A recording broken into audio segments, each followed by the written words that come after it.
كاب استوديو زينا ايري تي في عز السلام تانا تقبلوا زي خبركم تعزبتنا خمي تمسيو ساعتنا اخيلون لو مسولس 11 طري كلتشن 20 كلتن ساعات 9 مشز تدالو زينا ومسنادون فيلم علينا نسخاتكم تصنح افرم قدي بقندي نتقطات فيلم لومي بستقبر مرمراتات 140 زيقاتات بكورونا فيروس ملكافهم كالرقاقس نقولو سوسان تشعاتن دمات فانيوم حدقاتاتن قبناتن نمكتا نقوح تسادف حبرت سم مسرتاو مقانو بوليسي ارترا قليسوم مقونن قوسقواسن حبريتان نيستر مكلقال بموزيكان تلهيتن زسلطنم اسران كلتن أبالاتو أمريغوم أب أمريكا تمالي 10 طري لعلى 1.3 مليون ملكفتي كورونا فيروس تمزقيبوم سقمات أفغانستان مكلال 4.4 بليون دولار حاجز ككبر محسن تقريبهم تشاينا سعود عربن كل التعوزم دن أن مدنفع صراحة تردادين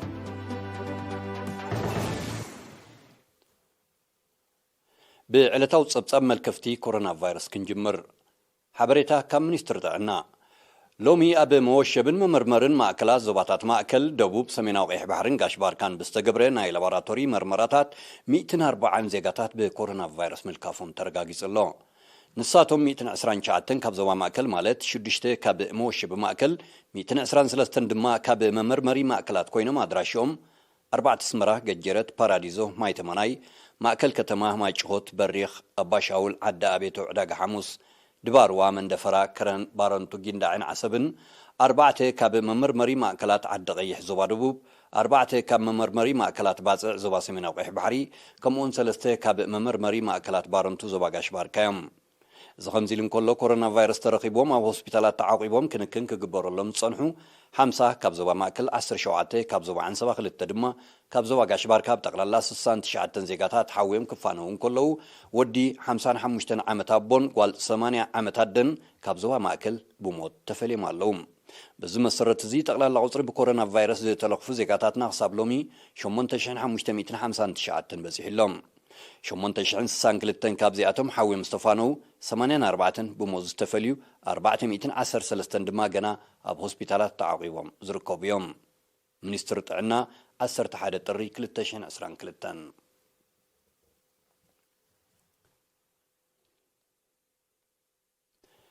حدقاتاتن قبناتن مكتاب زكاة صعري نقع تصادف حبرتسب مسرتاو مقانو بوليس ارتراب زكايرو قمقام قليصو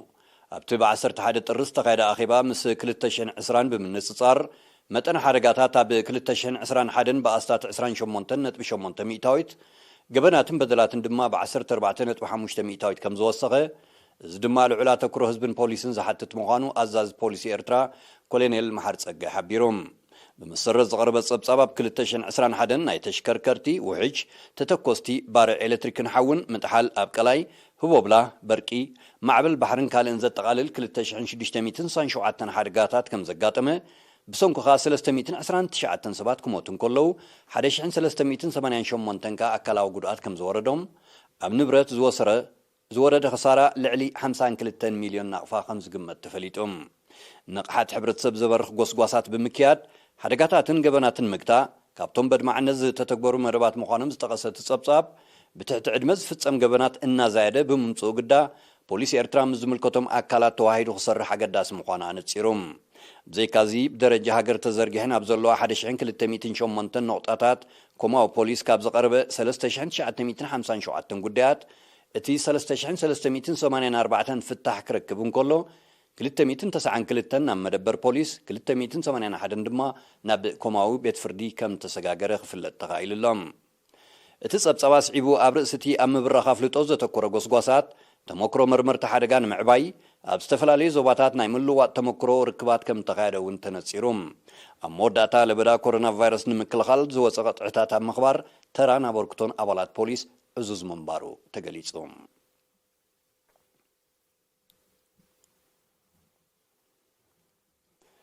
أبزوا عن سبات ودادرت سبورتوان مفراي بوهدتن بزحيلن كسراح مزخاخر قريبو وكيل إيرينا تسفى ميكائيل جبريس نزد دالو صبصاب ميكيل حدقو كقربويو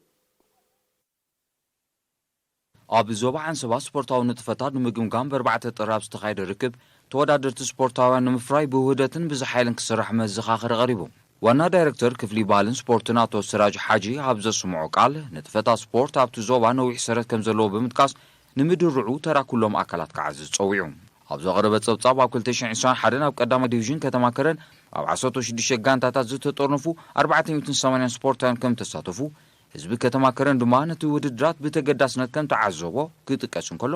ንመጻኢ እወታዊ ደረኺ ዝፈጥር ንጥፈት መንባሩ ተሓቢሩ ኣትሌቲክስ ናይቲ ዞባ ኣብዚ እዋን እዚ ናብ ተወዳዳርነት ከም ተሰጋገረ ዝጠቐሰት ፀብጻብ ዘይምህላው ኣሰልጣኒ ምንጪ ኣታውን ክለብን ካብ ቀንዲ ብድሆታት ከም ዝኾኑ ኣነፂሩ ኣብ ቅድድም ብሽክለታ ውድድር ኣብ ከተማ ከረን ጥራይ ምውሳኑ ቁፅሪ ደቂ ኣንስትዮ ተቐዳደምቲ ድማ ከምቲ ዝድለ ዘይምውሳኹን ካብቶም ጉልሓት ድኻማት ምዃኑን ክንፀር እንከሎ ኣብ መጻኢ ንምእራሙ ክስራሕ ከም ዘድሊ ተገሊጹ ብዘይካዚ ኣብ ፀወታታት ውሽጢ ገዛ ኩዕሶ መርበብን ሰኪዕትን ከምኡውን ኣብያታዊ ስፖርት ዝተሰላሰሉ ንጥፈታት ኣብ ዝተገምገመሉ ኣብ ኩለኑ ዞባታት ክሰፍሕ ምንቲ ኣመሓደርቲ ኣበርክቶኦም ክዕዝዙ ምሕፅንታ ቀሪቡ ኣመሓዳሪ ዞባ ዓንሰብ ኣምባሳደር ዓብደላ ሙሳ ብዝሃቦ መዛዞም ቃል እቲ ገምጋም ኣብቲ ዞባ ንዕቤት ስፖርት ትስፉ መድረኽ ከም ዘሎ ዘርኢ ምዃኑ ጠቒሱ ኣብ መጻኢ ንዞባን ሃገርን ዝውክሉ ብቕዓት መንእስያ ስፖርታውያን ንምምልማል ኣታዊታት ስፖርት ክብ ምባል መሰረታዊ ስለ ዝኾነ ተራ ኩሎም ዝምልከቶም ኣካላት ክዓዝዝ ከምኡውን ውዳበ ስፖርት ኣብ ንኡስ ዞባታት ክሰፍሕ ብምዝኻር ምምሕዳር ዞባ ዓቕሙ ዘፍቀዶ ከም ዘበርክት ገሊጹ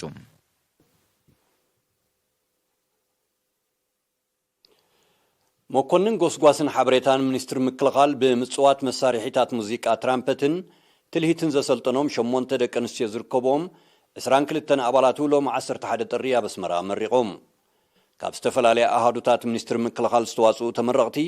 ሓንቲ ጓል ኣንስተይቲ ትርከቦም 7 ብመሰረታዊ ስልጠና ትራምፐት 7 ደቂ ኣንስትዮ ዝርከቦም 15 ድማ ብመሰረታዊ ትምህርቲ ትልሂት ያታው ጾታታት ብሄራት ሃገርናን ከምኡውን ኣገባባት ምርምርን ኣጻሕፋ ዛንታ ትልሂትን እዮም ሰልጢኖም ኣብቲ ናይ መመረቕታ ስነ ስርዓት ምክትል ሓላፊ መኮንን ጎስጓስን ሓበሬታን መጀር ፍስሓ ተኽላይ ኣብ ዘስምዑ ቃል እቲ ስልጠና መቐፀልታ ናይቲ ዓቕሚ ኣባላት ክብ ንምባል በብእዋኑ ዝውደብ ስልጠናታት ምዃኑ ብምብራህ ሰልጠንቲ ኣገዳስነት ቀሲሞሞ ዘለዎ ሞያ ተገንዚቦም ኣብ ኣሃዱታቶም ብግቡእ ክሰርሕሉን ከማዕብልዎን ተላብዮም ወኪል ኣሰልጠንቲ ብወገኑ እቲ ብኽልሲ ሓሳብን ግብርን ዝተዋሃበ ስልጠና ኣብ ሞያዊ ዕብየት ኣባላት ዕዙዝ ተራ ከም ዘለዎ ብምጥቃስ ብፍላይ ስልጠና ትራምፔት ኣብ ወተሃደራዊ ባህልን ስነ ምግባርን ሓይልታት ምክልኻል ኣገዳሲ ተራ ከም ዘለዋ ኣስሚሩሎም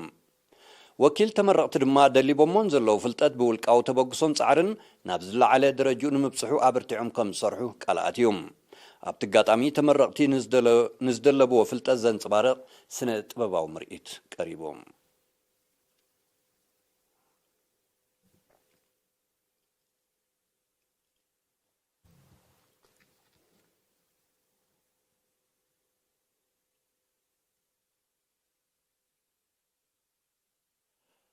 ኣብ ዞባ ደቡብ ቀይሕ ባሕሪ ብሃማደ ኣብ ዝተወደበ ስልጠና ስራሓት ላኻ ዝተሳተፉ ኣሌት ስድራ ደቂ ኣንስትዮ ብ6 ጥሪ ተመሪቐን እዚ ኣብ ምምሕዳር ከባቢ ዋደን ዞባ ደቡብ ደንከል ንዝነብራ 20 ደቂ ኣንስትዮ ዝተዋህበ ናይ 3 ወርሒ ስልጠና ተሳተፍቲ ንጸጋታት ከባቢአን ብግቡእ ተጠቒመን መነባብረን ከም መሓይሻ ዝዓለመ እዩ ሓላፊት ሃማደ ዞባ ደቡብ ቀይሕ ባሕሪ ወይዘሮ ሳዕዲ እብራሂም ኣብቲ ናይ ምምራቕ ስነ ስርዓት ኣብ ዘስማዓቶ ቃል እቲ ስልጠና ኣካል ናይቲ ደቂ ኣንስትዮ ኣፍረይቲ ኮይነን ነብሰን ንኽእላ ዝካየድ ጻዕሪ ምዃኑ ብምጥቃስ ባህላዊ ናውቲ ሰሪሐን ምንጪ ቁጠባዊ እቶተን ከውሕሳ ከም ዝሕግዘን ገሊጻ ሞያ ብቐጻሊ ስራሕ ከም ዝምዕብል ዝሓበረት ወይዘሮ ሳዕድያ ሰልጠንቲ ረኺቦንኦም ዘለዋ ዕድል ብስራሕ ክዕምቆ ኣዘኻኺራ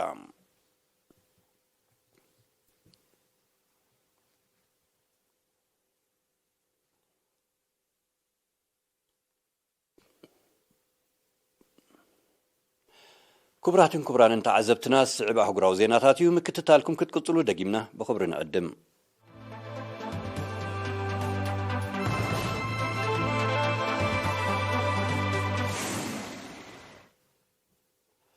أب حبرات من قصة أمريكا تمال 10 تري لعلي حادنت ب3 مليون ملكفت لبدا كورونا فيروس كم تمزقبه صبصبات عنا حبيرهم أبتهاجر ب3 ترون أو اشتحد معلتي لعلي 1 مليون ملكفت تمزقبو من باروز توسط صبصبات እዚ ተደጋጋሚ ተርእዮ እዚ ንሓደገኛ ኣንፈት ናይቲ ለበዳ ዝነጽር ምዃኑ ቶም ጸብጻባት ብተወሳኺ ገሊጾም እዚ ሓድሽ ኣሃዝ እዚ ኣብ ኣሜሪካ ንጠቕላላ መጠን መልከፍቲ ናብ ኣስታት 62 ሚልዮን ንመጠን ሞት ድማ ናብ ልዕሊ 850,000 ክባቢሉ ኣሎ ልዕሊ 95 ሚእታዊት ናይዚ ኣብ ኣሜሪካ ዝምዝገብ ዘሎ መልከፍቲ ሓድሽ ጅር ኦሚክሮን ምዃኑ ክኢላታት ጥዕና ሓቢሮም ኦሚክሮን ኣብዚ እዋን እዚ ናብ መላእ ዓለም ተላቢዑ ከም ዘሎ ጸብጻባት ይረድኡ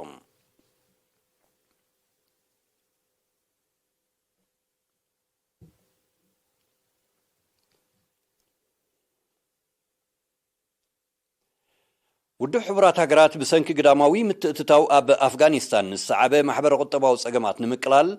4.4 ቢልዮን ዶላር ሓገዝ ክግበር ተማሕጺኑ እቲ ባጀት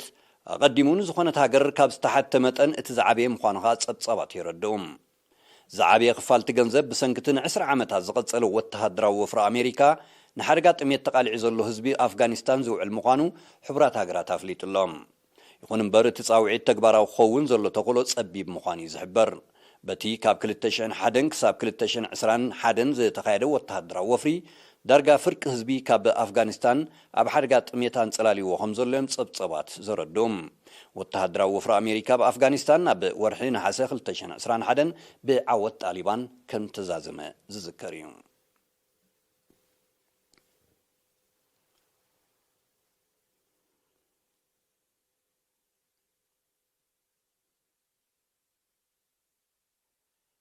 ቻይናን ስዑድ ዓረብን ክልታዊ ዝምድና ንምድንፋዕ ክሰርሓ ተረዳድየን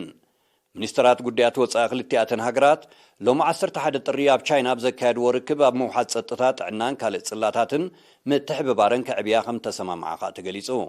ኣብ መንጎ ክልቲኣተን ሃገራት ጥራይ ዘይኮነ ኣብ ዞባውን ኣህጉራውን ጉዳያት ሓቢረን ክሰርሓ ምዃነን እውን ኣብቲ ርክብ ተጠቒሱሎም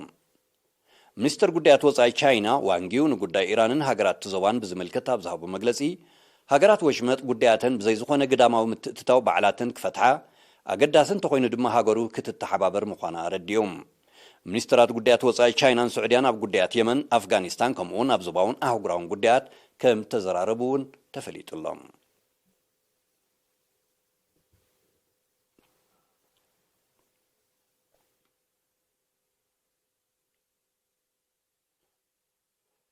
ዝሓለፋ 7 ዓመታት ተንዝለዓለ መጠን ዋዒ ዝተመዝገበለን ምንባርን ጸብጻባት ሜትሮሎጂ ሓቢሮም ኣብዘን ዝተጠቕሳ ዓመታት ገምጋም መጠን ዓለማዊ ዋዒ ክሳብ 1.2 ዲግሪ ሴንቲግሬድ ከም ዝበጽሐ እዚ ድማ ካብ 1850 ዓመተ ምህረት ንድሓር ካብ ዝተመዝገበ እቲ ዝለዓለ ምንባሩ ቶም ጸብጻባት ብተወሳኺ ኣረድዮም እዚ ከምዚ ኢሉ እንከሎ ኣብተን ዓመታት መጠን በከልቲ ጋዛት ካርቦን ዳይኦክሳይድን ሚቴይንን እውን ዝለዓለ ምንባሩ ክፍለጥ ተኻኢሉሎም 2016 ከምኡውን 2020 ዓመተ ምህረት ሕልፊ ካልኦት ዓመታት ዝወዓያ ከም ዝነበራ ድማ ኣብቲ ጸብጻብ ተጠቒሱሎም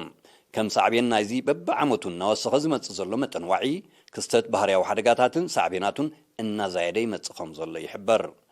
ኣብ 2021 ኣብ ኣውሮጳ ኣሜሪካን ካልኦት ከባቢታት ዓለምናን ዝተኸስተ ሓደጋታት ባርዕን ዕለቕልቕን ሳዕቤናት ክሊማዊ ነውፂ ምዃኑ ይጥቀስ ክሊማዊ ነውፂ ንምግታእ ዝጥቀስ ስጉምቲ ይውሰድ ብዝበይ ምህላው እቲ ተርእዮታት በብዓመቱ እናወሰኸ ክመጽእ ከም ዝኽእል ክኢላታት ሜትሮሎጂ ይእምቱ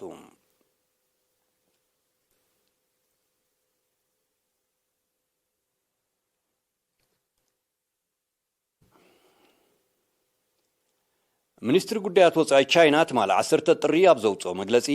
ሃገሩ ንስትራቴጂያዊት መሻርክታ ካዛክስታን ንምሕጋዝ ድልውቲ ከም ዘላ ነጺሩ ቻይና ኣብ መውሓት ጸጥታ ብሓፈሻ ምግታእ ሽበራ ድማ ብፍላይ ምስ ካዛክስታን ሓቢራ ክሰርሕ ምዃና ሚኒስትሪ ጉዳያት ወጻኢ ቻይና ኣፍሊጡሎም ኣቐዲሙ ፕሬዚደንት ቻይና ሺ ጂንፒንግ በቲ ጉዳይ ናብ ፕሬዚደንት ካዛክስታን ናይ ደገፍ መልእኽቲ ኣመሓላሊፉ ምንባሩ ይዝከር ኣብ ካዛክስታን ኣስታት ሓደ ሰሙን ብዝቐጸለ ህዝባዊ ናዕቢ ብርክት ዝበሉ ኣባላት ጸጥታ ዝርከብዎም ልዕሊ 170 ሰባት ከም ተቐትሉን ልዕሊ 1000 ከም ዝቆሰሉን ጸብጻባት ይረድኡም ብሰንኪቲ ናዕቢ ኣብ ልዕሊ ንብረት ከቢድ ዕንወት ከም ዝወረደን ጸጥታዊ ኩነታት ቀንዲ ከተማታት ናይቲ ሃገር ከዓ ከም ተሃስየን ይግለጽ ምስቲ ጉዳይ ብዝተኣሳሰር ልዕሊ 8000 ሰባት ኣብ ትሕቲ ቀይዲ ኣትዮም ከም ዘለዉ ሰመዚ ጸጥታ ካዛክስታን ይሕብሩ መበገስቲ ናዕቢ ነሃሪ ዋጋ ነዳዲ ምዃኑ እኳ ክግለጽ እንተጸንሐ ኢድ ግዳማውያን ወገናት ክህልዎ ከም ዝኽእል ግና ግምታት ኣሎም ፕሬዚደንት ካዛክስታን ቃሲም ጆማር ቶካየቭ ትማል 10 ጥሪ ኣብ ዝሃቦ መግለጺ እቲ ናዕቢ ፈተነ ዕልዋ መንግስቲ ምንባሩ ይገሊጾም بروسيا زمرح ጸጥታው ኪዳን بطلب منግስቲ ካዛክስታን ናብ ሃገር አባላት ሰራዊት ሊኢኹ ከም ዘሎ ይፍለጥ እዚ ኣብ ካዛክስታን ዝተፈጠረ ኩነታት ኣብ ታሪኽ ሃገር እቲ ዝኸፍአ መንባርዮም ጸብጸባት ዝጠቕሱ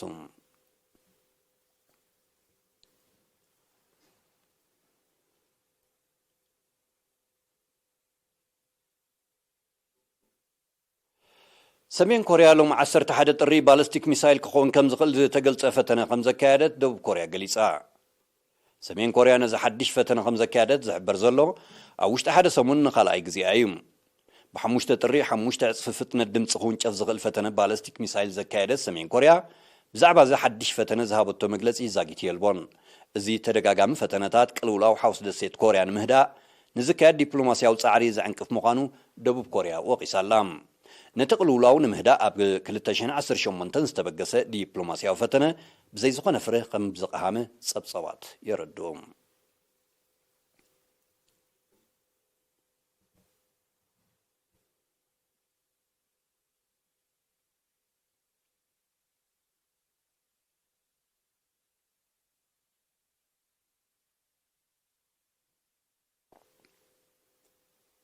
تمال 10 ጥሪ ኣብ ምብራቃዊ ሸነኽ ሪፓብሊክ ደቡብ ኣፍሪካ ብዝተኸስተ ሓደጋታት ዕልቕልቕ ብውሕዱ 10 ሰባት ከም ዝሞቱ ሰመዝ ሲቪላዊ ድሕነት ሃገር ሓቢሮም ብሰንኪቲ ተፈጥራዊ ሓደጋ ኣብ ትሕቲ ቅርጽ ብሓፈሻ ኣብ ልዕሊ ኣባይቲ ድማ ብፍላይ ከቢድ ዕንወት ከም ዝወረደ እውን ተገሊጹሎም በቲ ሓደጋ 10 ታታሽሓት ነበርቲ ብኣሉታ ተጸልዮም ምህላዎም ሰመዚ ደቡብ ኣፍሪካ ሓቢሮም ኣለዉ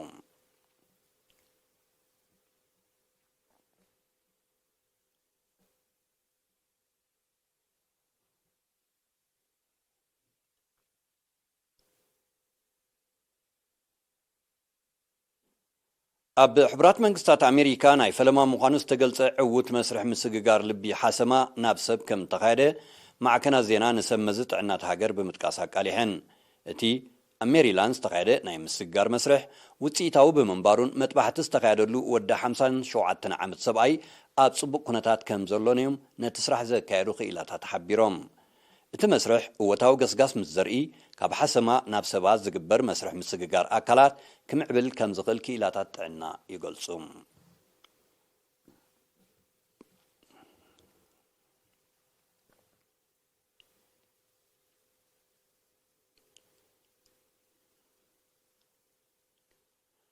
ዜናዊ መሰናድኦና ንምዛም ኣርእስተ ዜና ክደግመልኩም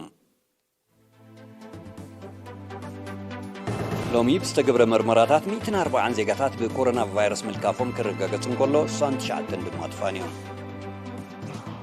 ሓደጋታትን ገበናትን ንምግታእ ንቑሕ ተሳትፎ ሕብረተሰብ መሰረታዊ ምዃኑ ፖሊሲ ኤርትራ ገሊጾም መኮንን ጎስጓስን ሓበሬታን ሚኒስትር ምክልኻል ብሙዚቃን ትልኢትን ዘሰልጠኖም 22 ኣባላቱ ኣመሪቖም ኣብ ኣሜሪካ ትማል 10 ጥሪ ልዕሊ 1.3 ሚልዮን መልከፍቲ ኮሮና ቫይረስ ተመዝጊቦም ጸገማት ኣፍጋኒስታን ንምቅላል 4.4 ቢልዮን ዶላር ሓገዝ ክግበር ምሕጽን ተቐሪቦም ቻይናን ስዑድ ዓረብን ክልታዊ ዝምድና ንምድንፋዕ ክሰርሓ ተረዳድየን